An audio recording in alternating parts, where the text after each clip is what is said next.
So, mine is actually not something criminal that I did, and it wasn't even only sort of borderline criminal. But it was actually a time when I was trying to decide how to do the right thing while really drunk, which is usually when I'm trying to decide how to do the right thing.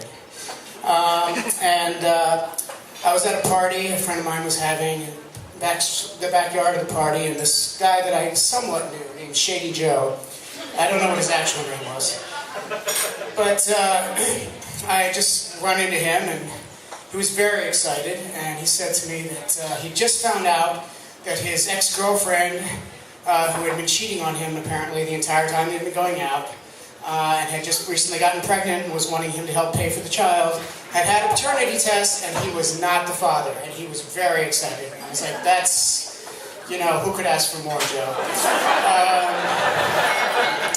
So he got very excited about it. I said, I'll do the next best thing to buying you a drink. I'll pour for you from the keg. And he was like, awesome. So I poured him his beer and handed it to him, and he's like, yeah, it's not mine. She can just deal with it. And he starts screaming, whore, whore, like really loud.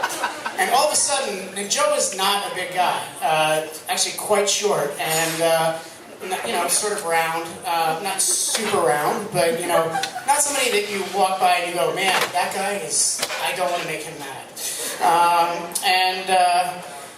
You just sort of walk by and you're like, that guy probably knows where I can get some drugs, but that's about it. This other guy, all of a sudden, as soon as he started screaming whore, just leaped across, and this guy, for some reason, was shirtless at the party, and maybe it was because his muscles burst out of his shirt, because they were enormous, and so he just leaps through the air, I don't know, like he was part of some circus act that shoots muscular people out of cannons at parties at people who are yelling whore.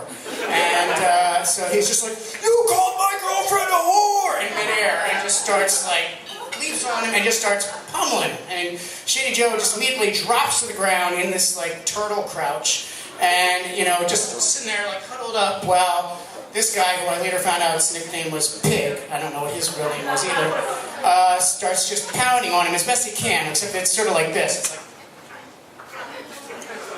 It sort of looks more like he's doing a really bad job lifting a box or something, but he is definitely, big enough that even a crappy punch from him would do a lot of damage. And I look over, and there's a party of about 60 people there, and they're all just standing there, just looking at it like,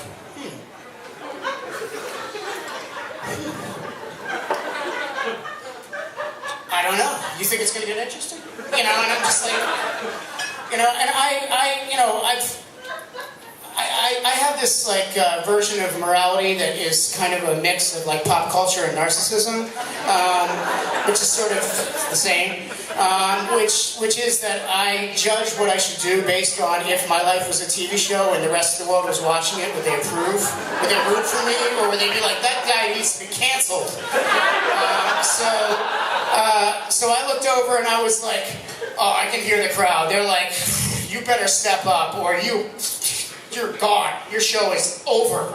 And I was like, I run in and I grab Pig off of him. And I'm just like, I was like, because I'm not really going to try to just wrestle Pig off. So, he probably misunderstood when Shady Joe yelled whore that he was talking about his girlfriend. So I grab him and I pull him back and I go, hey, wait! And he just whirls around and clocks me. Which is when I found out I have a glass jaw. Because, everybody was just turning and they were like, what was that noise? Cause it was like, and everyone was like, are you okay? And I'm like, no. But, Shady Joe, Pig was just like, he's like, what? You want something? You want something? And I was just like, I want to feel my face. And a couple other guys, got in the way, and Black George came running out. I know this sounds like a Springsteen song or something, but he came running out, with a knife, and he's like, you punched my friend! And then, Pig and this other guy, I don't know what his name was, Skateboard Eric or something, took the Pig away. And and everybody kind of recovered, and it was all good, But I found out actually the next day that actually Shady Joe had called Pig's girlfriend a whore the entire time, like for the day before. His girlfriend was somebody else entirely. And I was like, really, Pig Joe? I did this for you and you really were a jerk? But what it taught me was that it's good to try to get involved, but it's also good to try to find out what you're getting involved in. The next day, I found out that actually Pig, in addition to being a man who survived being shot in the chest just a year before that, was actually a very troubled soul. And as much as I was mad at him, I actually felt almost worse for him than I did for me or Shady Joe, because I realized that his most powerful moment was punching me in the face, which was not that much of an accomplishment. Thank you.